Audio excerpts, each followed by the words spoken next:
Good evening. Welcome to another edition of Cavanaugh's Corner, the labor talk show here in southern Maine on public access television.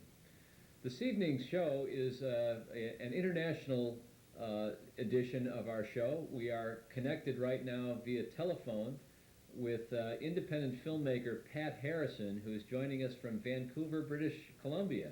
Pat, are you there? Yes, hello. Biddeford, Maine, and we're glad to have you here. Thanks. For our viewers, let's just start by saying that in this evening's show, we're taping this in November of 1994. This is literally 1 year and 1 day past the date that the NAFTA treaty was ratified by the United States Congress. And on our show in prior editions, we have talked a good deal about NAFTA, about what the implications of the North American Free Trade Agreement were going to be for working people. And in the course of this time, we've come across recently a film called Boardertown that was produced by Pat and your colleague Boris Kitt. And I think it might be helpful for our viewers to talk a little bit about what the film is that you did before we have a chance to take a look at it. And so, Pat, let me just ask you to sort of introduce yourself and your film to our viewers. Okay, I made the film when I was a fourth-year journalism student at Carleton University in Ottawa. It was my honors thesis. Boris and I decided that we wanted to do something international, and I had just studied NAFTA at university and been exposed to a side of it that doesn't actually get into the mainstream press very often, which was the problems that had existed in Mexico before the NAFTA was even an idea, and the problems in Canada that had existed due to the free trade agreement between Canada and the United States. So I thought it'd be interesting to actually take a look at those things and get in and see them myself. So we went down to Mexico to see what we could find. Okay, so you actually were studying sort of from academia. You were studying about free trade and what it should do. And did you have some preconceived notions of that before you set out to make the film? Well, in Canada, the free trade agreement between Canada and the U.S. was really the election issue in the year that it was being passed. It was something that was a huge national debate here, and it dominated the news for months. So it had really been on our minds what was going to happen. But NAFTA didn't really get that same kind of debate until after it had already been signed by both countries. So it was kind of, the debate hadn't really started in Canada when we got into it. So I'd seen a little bit of both sides. Okay. Now, just so that it's clear to everyone, you came at this project of making a film about free trade and about the NAFTA, not from the point of view of a labor union particularly, right? You were coming at this as an independent party? Right. Well, actually, since it was a school assignment, it was our thesis, we had to be journalistically neutral. And it's interesting that out of the profs who saw the piece afterwards, there was one who said that it was too anti-NAFTA and one of them that said it was pro-NAFTA. So I guess we took a pretty well neutral stance, I think. Is that right? Well, I think, in a minute here we're going to show your piece to the viewers, and I think people can make up their own minds as to whether it was pro or anti or neutral.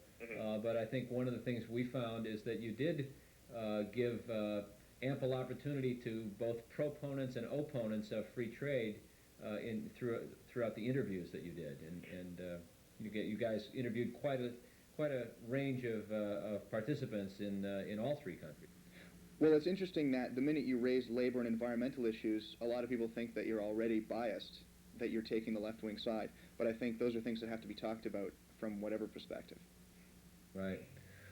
Well, I think why don't we, at this point, rather than continue to talk about a film that our viewers haven't had a chance to see, let's ask Richard if we could turn our attention then to showing the film Boardertown. Pat, this is about how long ago did you produce this film? This was produced over the year 92-93, the school year 92-93. Okay, well, so before the NAFTA vote, this was the look of independent filmmaker Pat Harrison from Canada at what the implications of the NAFTA agreement might be on Canada, Mexico, and the United States. Let's take a look.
Basis, Canada has exported $19.6 billion more to the U.S. in 1992 than they did when the NDP opposed the treaty.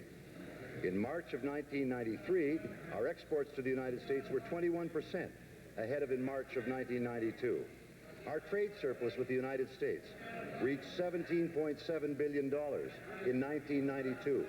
Madam Speaker, the Prime Minister speaks about the fact that the economy is growing and increasing, but he ignores the figures that 1.5 million Canadians are still out of work, 2.6 million Canadians are collecting social assistance, and 4.2 million Canadians are living under the poverty line.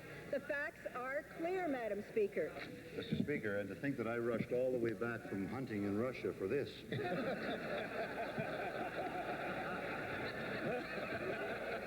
The proposals in NAFTA will alter the way of life of all Canadians, and using the Canada-U.S. Free Trade Agreement as a guide, NAFTA's implementation will have a negative impact on Canada.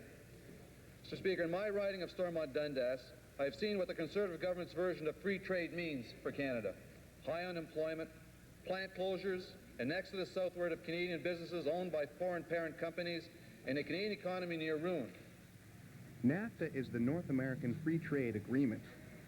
It will eventually eliminate most trade barriers among Mexico, Canada, and the United States. The deal creates a North American trading bloc. Similar blocs are already forming in Europe and Asia. Canada has been implementing freer trade with the U.S. since 1989. Mexico has also had a form of free trade with the U.S. for more than 25 years. NAFTA reinforces these agreements and, in fact, widens their scope. The new bloc encompasses 360 million people, the largest free trade bloc in the world. It will powerfully affect the lives of millions. Canada's economy has changed since 1989. Since the Free Trade Agreement, the FTA, came into effect, almost 500,000 manufacturing jobs have been lost. Critics blame the FTA. Free trade supporters argue that recession is to blame. They quote rising exports to the U.S. as proof that the deal is a success. We started encouraging the idea of a free trade agreement with the United States in the early 1980s. and it meant taking the free trade issue to governments of all stripes and building a case for it. I think that the U.S. has always reacted depending on his own problems. If they have a current account deficit, then they'll be protectionist. Otherwise, they'll be free trade promoters. Comme je vous l'ai dit, le libre-échange, ce n'est pas un système dans lequel tout le monde gagne. Ça, c'est un mythe de la théorie commerciale qu'il va falloir oublier. C'est un système où il y a des perdants, des gagnants, des secteurs en expansion, des secteurs en récession. Well, I think overall the U.S.-Canada Free Trade Agreement has worked well. I'm of the view that the U.S.-Canada Free Trade Agreement makes the case for going forward with more free trade initiatives rather than fewer. A conservative doctrine, if you will, which is I would put in the best terms I could of a laissez-faire attitude, that the market will look after all of us. Well, in fact, the government is much more than that. Let's keep in mind that in the early 1980s, before we had a free trade agreement, we had higher levels of unemployment and more plant shutdowns than we've had in the 1991-1993 period. And we didn't have free trade to blame it on then. There's nothing that ties production and jobs in Canada to access to our market. Well, I think it worked well. If one looks at the hard facts today in 1993, we are running record trade surpluses on the merchandise trade account with the United States. The merchandise trade surplus with the United States has risen since the deal, but according to the Business Council on National Issues, it's still around the same as it was in 1986, before the FTA. If trade and services, like interest on investments, are included, Canada has a trade deficit. In fact, you can see a period over the last 20 years where trade has doubled and the standard of living has gone down. And for citizens of the United States and Mexico both, and Canada.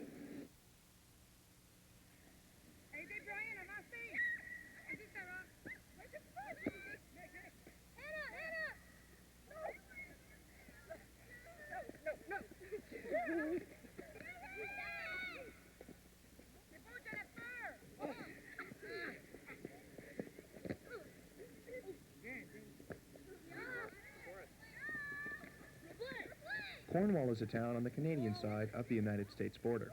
It lies between Ottawa and Montreal. 46,000 people live here.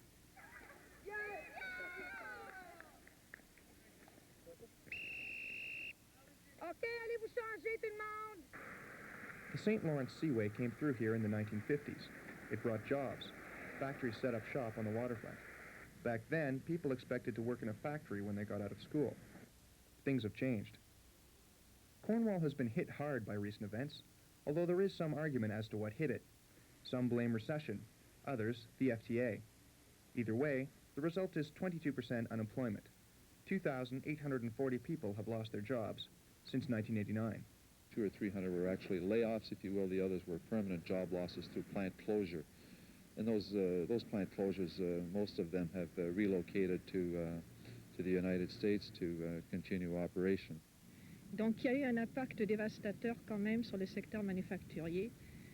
Est-ce que c'est vraiment le résultat du libre-échange? Évidemment, c'est une question qu'il faut aborder avec beaucoup de souplesse, car il y a tout un phénomène de restructuration déjà qui s'opère à l'échelle mondiale. Et ce secteur manufacturier est en baisse, de toute façon, de ce point de vue global aussi. It's the same kind of problems that we are seeing all over the world. It's a product of economies slowing down. It's a product of global restructuring. It's a product of some of the excesses of the 1980s. And so for all of those reasons, we are seeing plants shutting down. 240 people used to work in this Cordald's films plant. In 1989, it stopped making cellophane and laid everyone off. One of the people who lost her job here was Fran Seguin. Fran was a data processor with Cordald's for 23 years. Unless you go through it, you can't imagine. Like, it's not only the money part coming in. Mind you, that has a lot to do with it. You can't live without the money. But it's not only the money part that will affect you. It's everything put together. It affects you, and it's a state of mind. But I think they're hurting a lot of people. Fran blames free trade for her loss.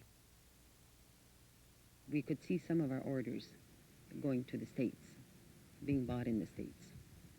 And eventually, some of our products were being cut in the States. It was cheaper to get it done in the States.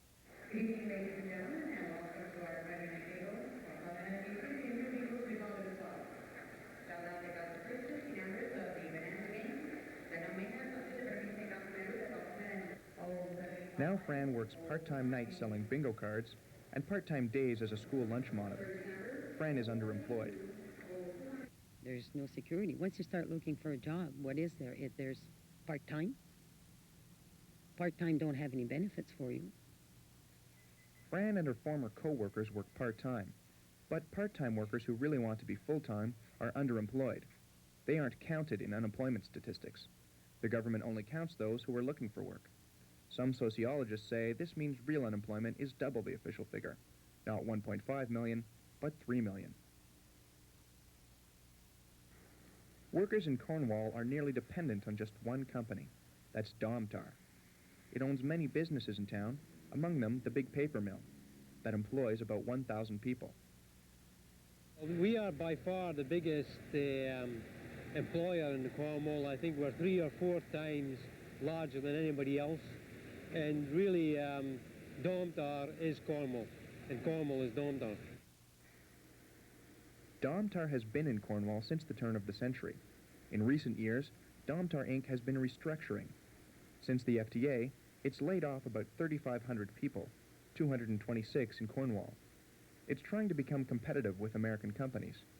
Domtar says it's made the cuts without reducing its capacity to produce. What we're going to be doing is making sure that the collectivity of the Cornwall mill is going to be around. And we're trying to secure the future of the 1,150 jobs that we have here at the present time. Diesel Recon once had a factory in Cornwall. It reconditioned engines for Cummins Diesel of Canada.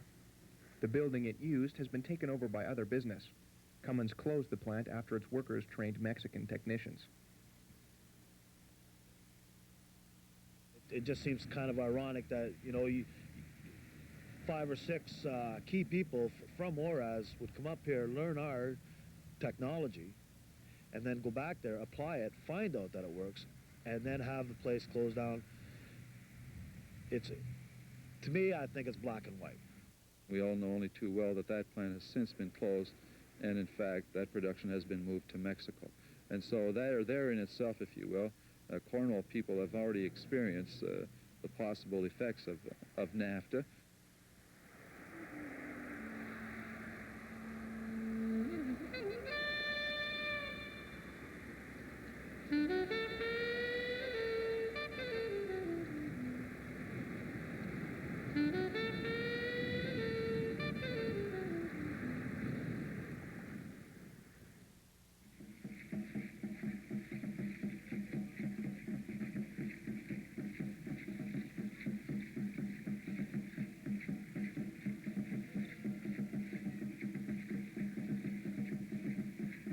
Mexico, once ruled by Aztecs and Maya.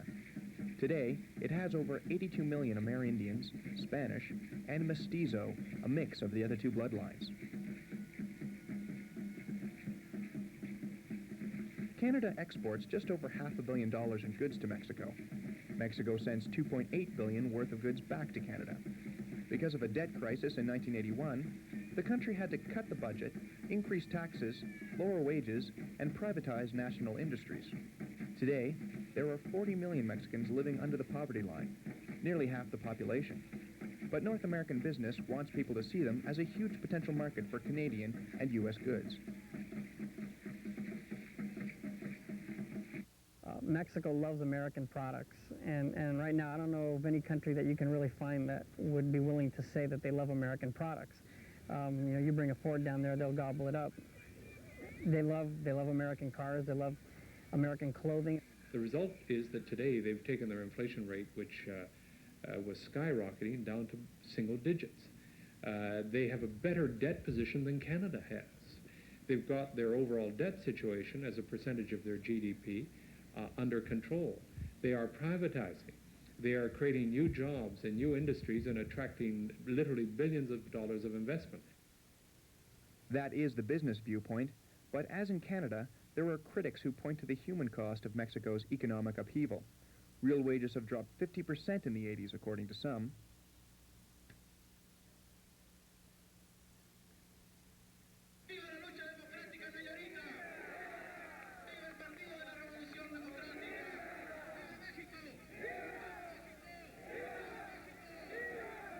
We have seen the destruction of all the democratic and independent unions that we used to have during the 80s.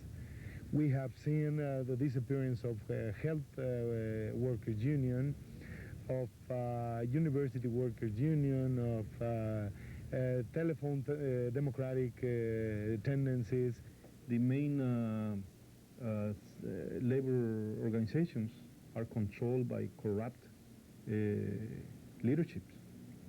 They are willing to sell contracts, they are willing to sell strikes. And a few days ago, they killed the leader of the president of the railroad union because corruption, because money laundering, because many things. When you do that and you go through that degree of profound change, people and industries are going to have to accept sacrifices.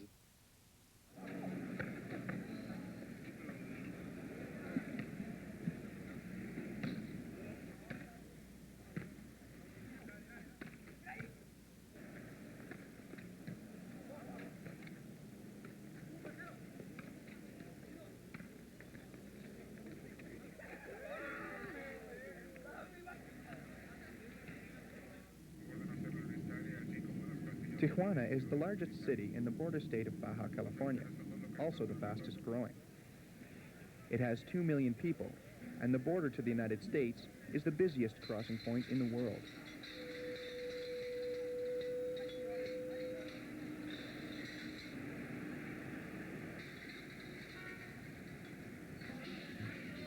It could be said that Tijuana is booming.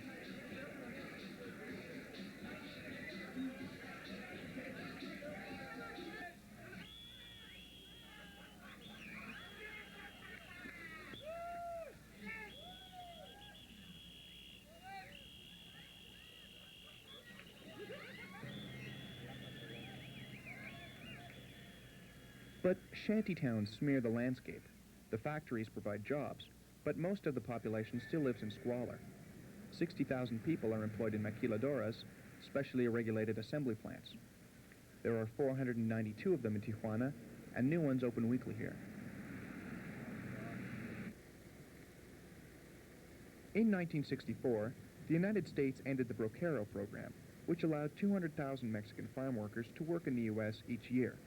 Mexico had to find a new way to create jobs and industries. So, it created the maquiladora system. Today, there are 500,000 workers employed in nearly 2,000 maquila plants. Most are U.S. owned. They import American parts, assemble them with cheap Mexican labor, and ship out the finished product virtually tax-free. The Mexican government hoped that by creating this free trade zone, it could encourage American manufacturers to set up in Mexico, buying parts and supplies locally. For Mexico, it has provided basically an area for these people to go to work, to be able to raise their standard of living. And what it's done for the United States is actually more important, because now these people who are gaining a decent wage, for every dollar that they earn, 15 cents of that goes to buy American products. Have created jobs. Many of these people, if they weren't working in the maquiladoras, where would they be? What would they be doing? I definitely think so. Many of the people, these Mexicans, are very happy to have these jobs that they have right now at the maquiladoras. But according to sources like the United States Department of Labor and the Conference Board of Canada, only 4% of a product's cost actually goes into the Mexican economy, mostly on wages and operating costs. The rest of the money stays in the company's home country. There are few areas or few sectors who are benefited. Those who own the buildings, those who own the land where they work, those who own the transportation companies. Those are the ones who become millionaires. The Sanyo plant, which had the most state-of-the-art technologies for producing televisions, didn't have the most basic health and safety technologies. The maquiladora program, set up about 20 years ago, was one of those things which represented a good intention, failing the consideration of things that are fairly fundamental, like the environment. That problem was there a long time ago and way before even the maquilas were there. So I don't think you can blame any of those type of problems on a free trade agreement or a maquila program. I think problems were there. I mean, you look at the river and it was polluted to begin with. These kind of investments, and this kind of profits, this kind of mechanisms, the only thing they do is perpetuate poverty among our workers. Most of the maquiladoras are completely linked and independent on the evolution of the U.S. economy. Some say companies only move to Mexico to take advantage of the lower costs, like labor. Estimates vary wildly, depending on the source, but the Conference Board of Canada estimates typical costs of under $8 a day per worker, lower than Brazil, South Korea, Taiwan, or Singapore. What you have to consider when you're locating a business is all of the factors that relate to your bottom line. You've got to consider, yes, tariff barriers. You've got to consider wages. You've got to consider the cost of your transportation system, the health care benefits, whether you're going to have employee turnover. One study that I'm familiar with, looking at a Ford plant in Hermosillo, by moving to Mexico, they're saving about $130 million a year in wage costs. Now, it's true there are a lot of other costs involved in producing an automobile, but to suggest that $130 or $40 million a year is not a significant amount of money is pretty silly. That's real change. There is more to the maquila system than economics. The turnover rate for workers can reach 180% a year. This is blamed on laziness, disloyalty, or lack of commitment. But a more reasonable explanation might lie in the working conditions. 161 bono de 25. Casar a una niña y pues la verdad suficiente no.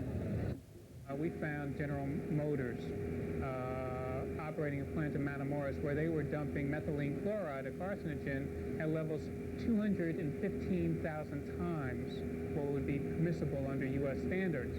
Or Stepan Chemical that was dumping a chemical called xylene at levels 52,000 times U.S. standards. I mean, the numbers are astronomical. I went down to Mexico to the maquiladoras. There's evidence of toxic waste dumping, and they've been trying to grow grass for 2 years. These are jobs, but these are not the best. Chemical spills, chemical releases into their plants where workers have been overcome by toxic fumes. Toxic waste that children are playing in, women are washing clothes in. Spontaneous abortions, women who haven't been allowed to leave their shift because they're in labor or because they're miscarrying. There's a lot of sexual harassment. We're seeing a lot of injuries and deaths in maquilas. People work with lead with their bare hands. This boy was completely unsupervised. He got caught on the conveyor, was pulled into the crusher, and was killed. Children are being born with brain, damage and only half a brain or no brain at all. Ford paid the boy's family $2,300 for the loss of their son.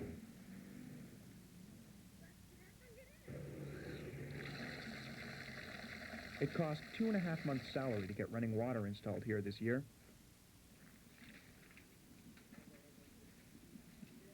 The Sanction Gomez family lives in 4 rooms in a working-class colonia, or neighborhood. 11 people live here, 6 sisters, 3 brothers, and their parents.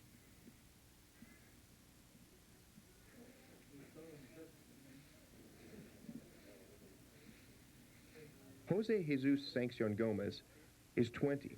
He's worked in 3 maquiladoras in the last 4 years. Trabajo en maquiladora, operador de una máquina. Por el momento, ¿no? Peligroso. Algo. Como el departamento de barniz. ¿Barniz? Sí. Thinner. Ellos thinner, thinner. Laca. Para hacer algo transcurso de los meses.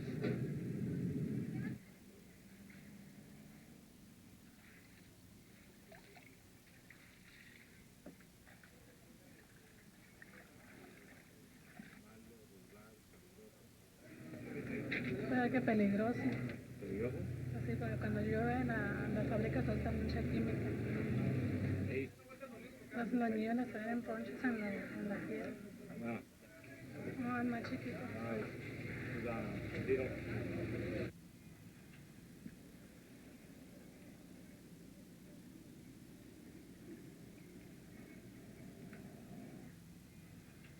¿Accidentado? Bueno, accidente a una compañía de trabajo. Una prensa se voló un pedazo de su dedo. Se puede prensar. Bueno, pues no siente nada porque estoy acostumbrado, me da un poco a eso. Most arguments about NAFTA center on labor and the environment. So, this August, after the deal had already passed in the Canadian House of Commons, new deals were created. These side agreements set out penalties for countries that fail to enforce their labor and environmental laws. Penalties include trade sanctions and fines.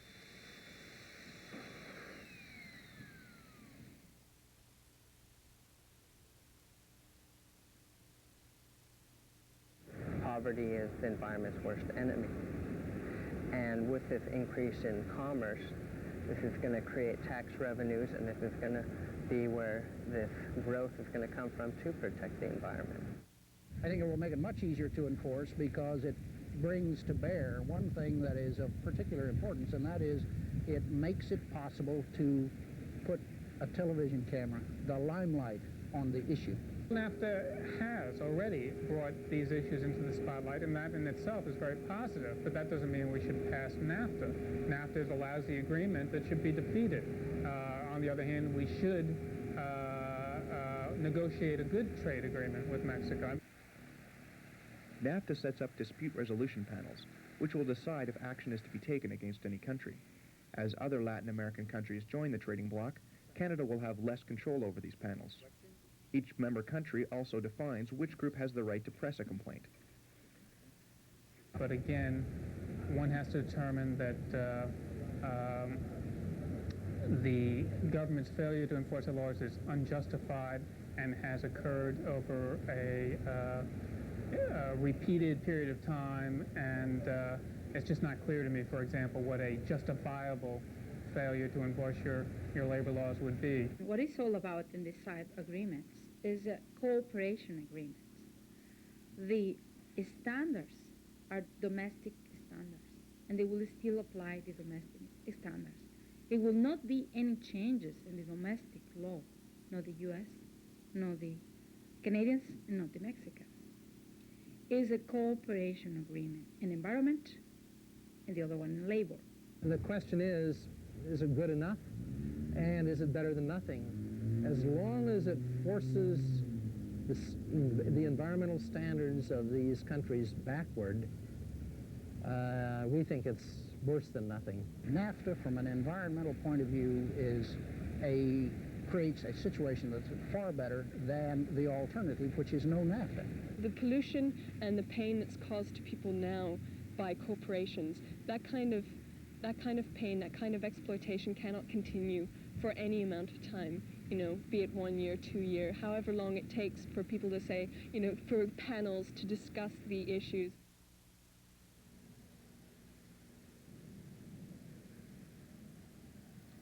There is another major worry for those who oppose NAFTA. They fear lower wages and safety rules will attract corporations to move jobs from Canada and the U.S. to Mexico, and that Mexico will become a haven for the exploitation of workers. But free trade supporters say that this is the opposite of what will happen. I'm going to be supporting NAFTA. I believe that it's going to create more high-skill, high-wage jobs for Americans through exports. The problem with free trade is that the lag time from now between right now we have the tariffs. We let the tariffs go, and the time frame, let's say that's 10 years until all the competition, until the people that lose their job, they move to a different industry and they become competitive again. At the end, it will be much more efficient and it will be competitive and it will be ultimately be cheaper for the consumer. Whenever you open the economy and leave the foreign production to enter into the Mexican market, what we should see will be a lot of job destruction. They say at the beginning that they will help Mexico educating technicians that was alive from these big companies. To put the ultimate argument to the critics who say that all of these jobs are going to be sucked off down into the Mexican economy, the question I put to them, why is it that all the poor, low-paid economies around the world have not sucked away all of the jobs from the industrialized world in the last 20 years? I've heard of some strange numbers coming out saying 50 cents an hour. Some of them are making, $5 a day. I'd like to find some of those companies because if I can find them, I'd like to utilize that labor. That doesn't exist. Certain industries, of course, have been leaving and will leave regardless of NAFTA if it passes or not. And those are high labor-intensive jobs because it is to their comparative advantage in Mexico.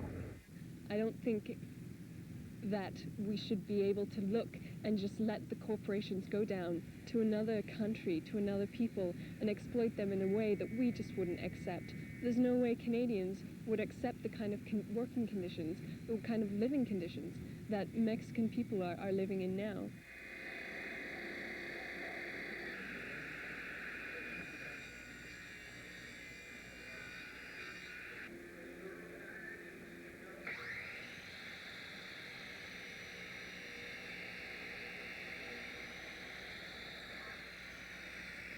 So that's what Canadians should be worrying about, the creation of the new jobs, of the new economy, not worrying about some of the jobs that won't be around in Canada anyway 10 to 15 years from now. The labor courts did not acknowledge any international labor standards. They do not address workers' right to organize, workers' right to strike, workers' right to collectively bargain. We know that what they've done in Europe is that they have not set up a free trade zone. They set up a political community with a desire to bring everybody up to the higher common standards. What you're doing is setting up under NAFTA and the first agreement is a lowest common denominator, weakest to the wall, survival of the fittest, win or die regime. This is a win-win-win for the corporations of the three countries and a lose-lose-lose for the people.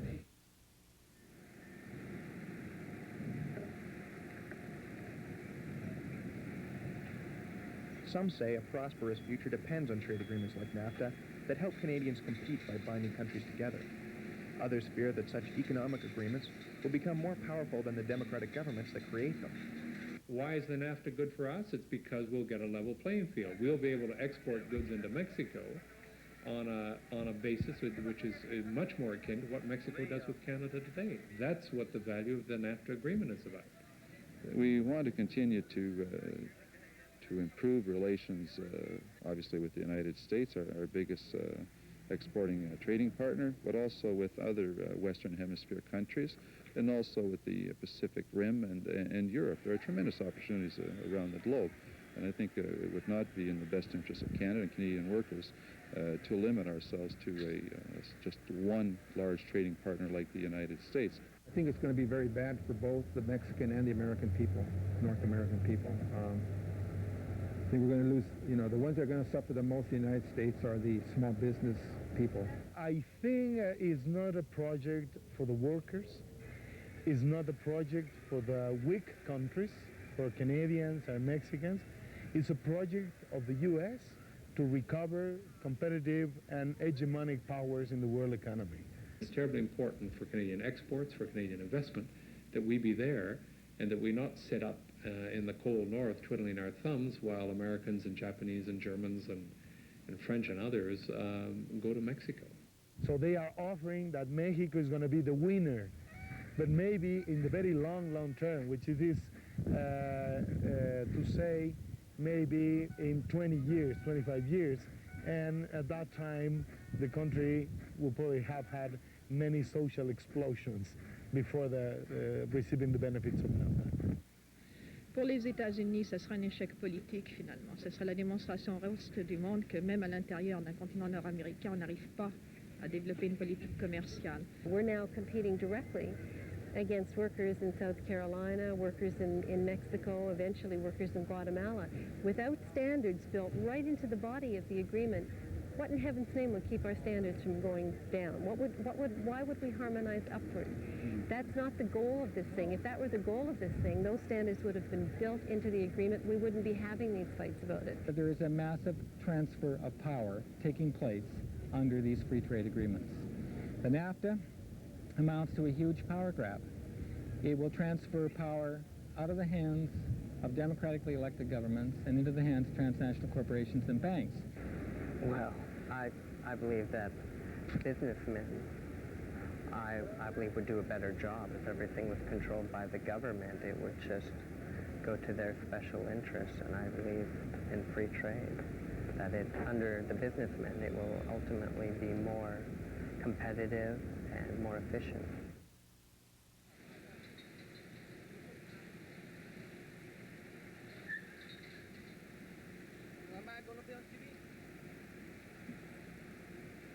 NAFTA is already in effect. It is slowly dismantling trade barriers within North America.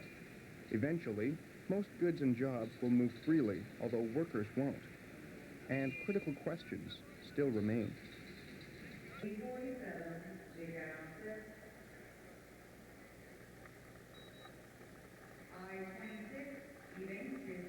Canadians still can't agree whether free trade has done more harm than good. Will the new trade agreement make things worse? And will it be any help to those who've already lost their jobs?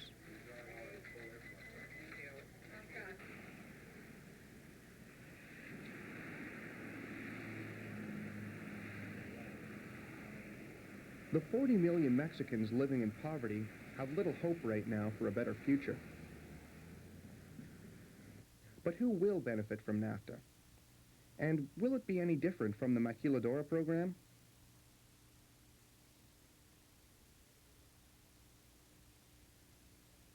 Well, because maybe you will make more money in your country than the United States.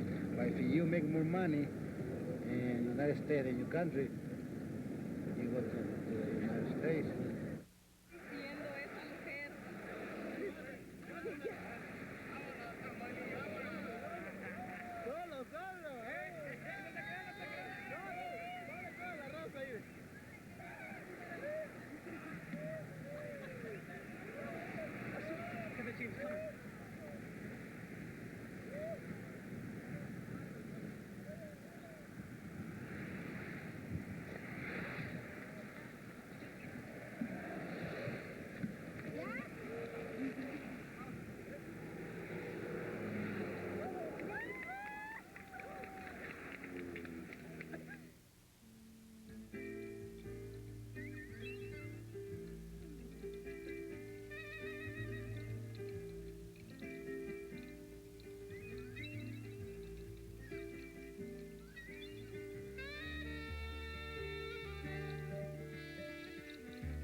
We've just had the opportunity to look at the film Boardertown, produced by independent filmmaker Pat Harrison, who's joining us on the phone right now from Vancouver, British Columbia.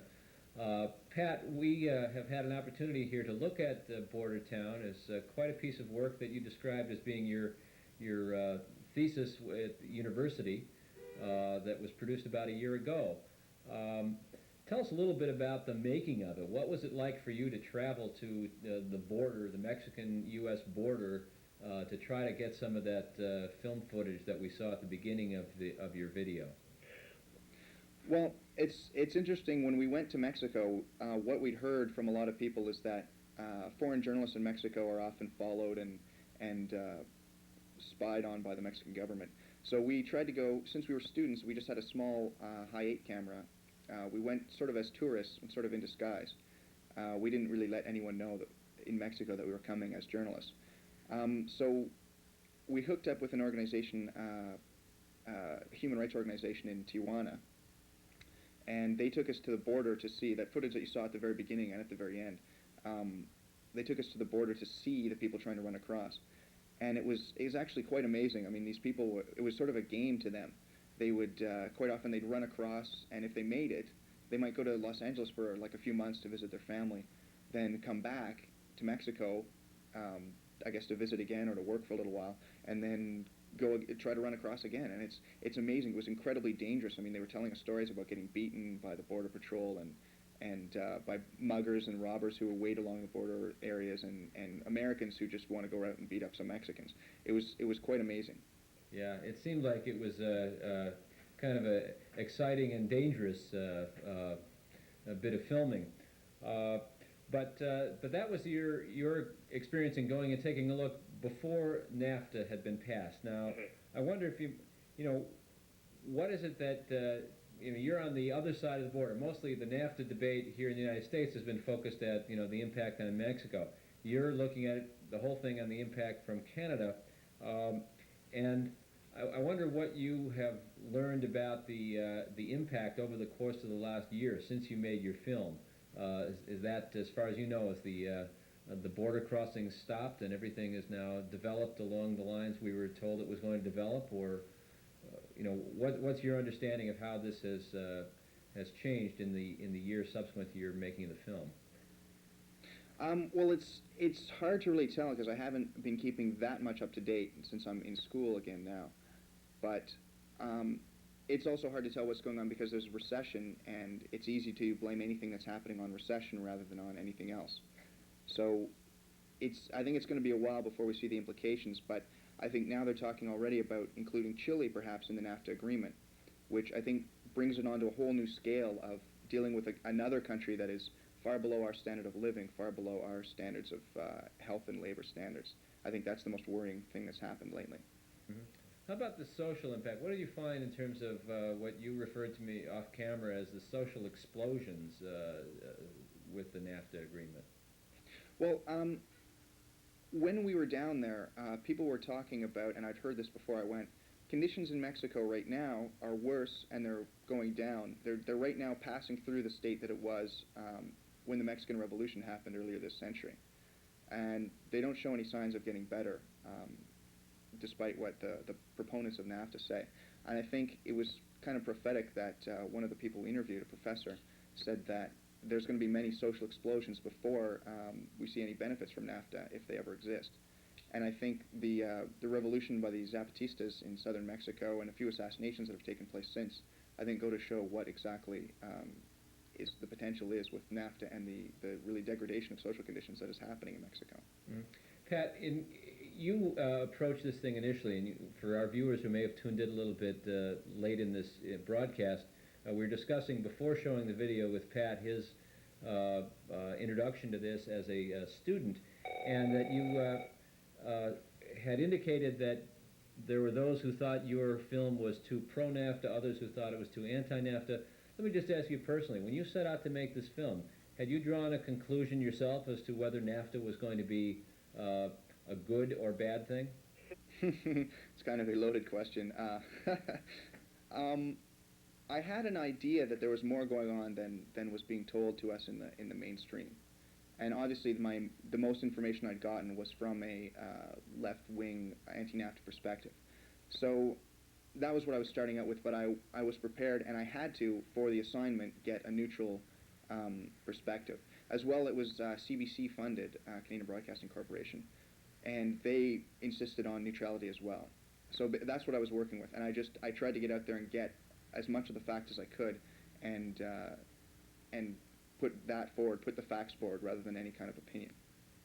And in many cases, you let the facts sort of speak for themselves. The proponents and the opponents speak for themselves.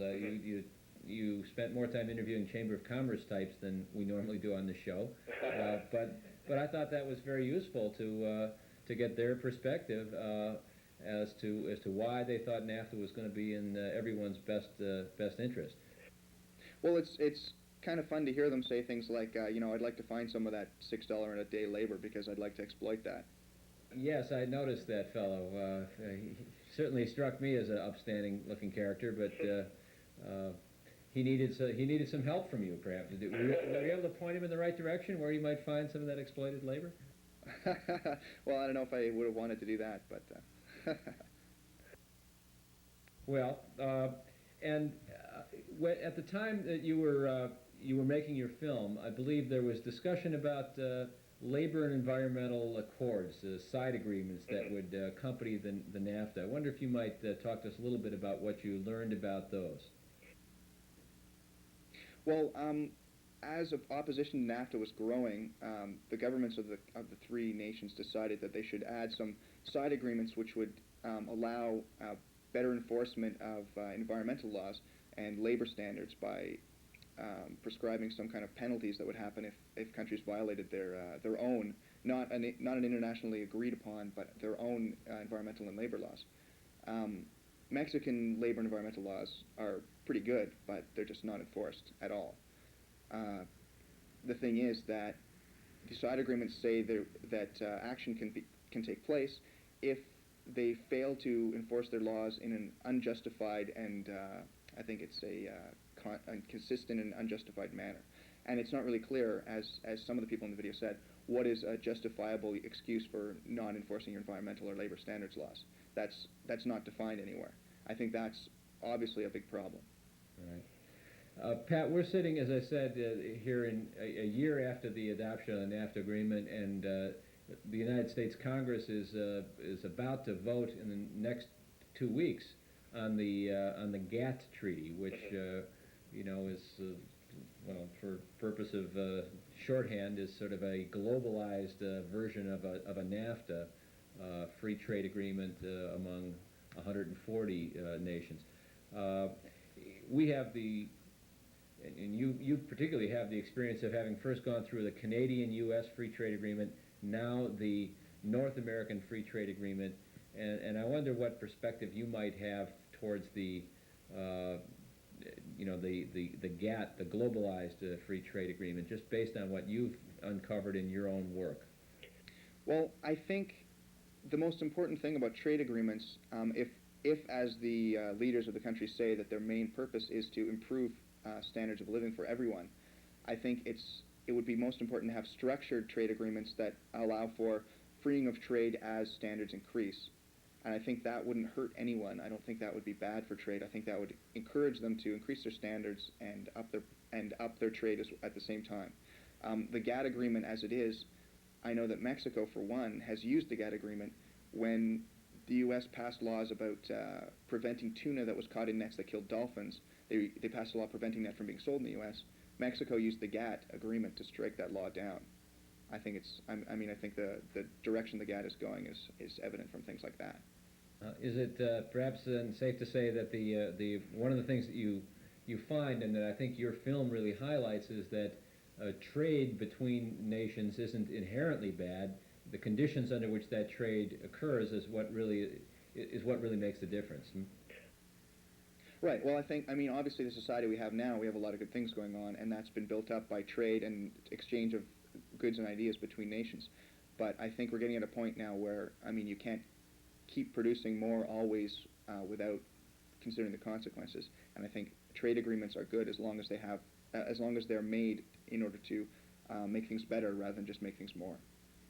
Well, I think that's a really sort of intelligent perspective to bring to this debate, which too often gets, I think, at least in the United States, I suspect the level of the debate and discourse on these issues might be at a somewhat better level in Canada, but here things too often break down to either you're for trade, you're for progress, or you're for a return to the Stone Age. And that's often how we're accused of being Neanderthals, because we are opposed to various developments in international trade like the NAFTA and the GATT. And I think one of the benefits, and I just want to compliment you on your film and the work that you and your colleague did, because I think you very much helped to sort of highlight the issues and focus on the importance of the raising of standards, labor and environmental standards, to accompany opening of trade. And I think you make a real contribution to this debate. Oh, thanks a lot. I hope it's not too late here in the United States. I hope it's not too late in the U.S. Congress. But Pat, I want to thank you very much for joining us and for sharing your film with our viewers here in Maine. Well, thanks for having me. Well, we appreciate it, and we hope that we'll be able to reciprocate at some point. So. Okay, thanks a lot. And for our viewers, this has been an interview with Pat Harrison, calling in from Vancouver, British Columbia, at no small expense to Cavanaugh's Corner, to share with us his perspectives and his work in producing the film Boardertown. We're real glad to have done it, and thank you again. Good night, and tune in again, viewers. Okay, we've gone to black.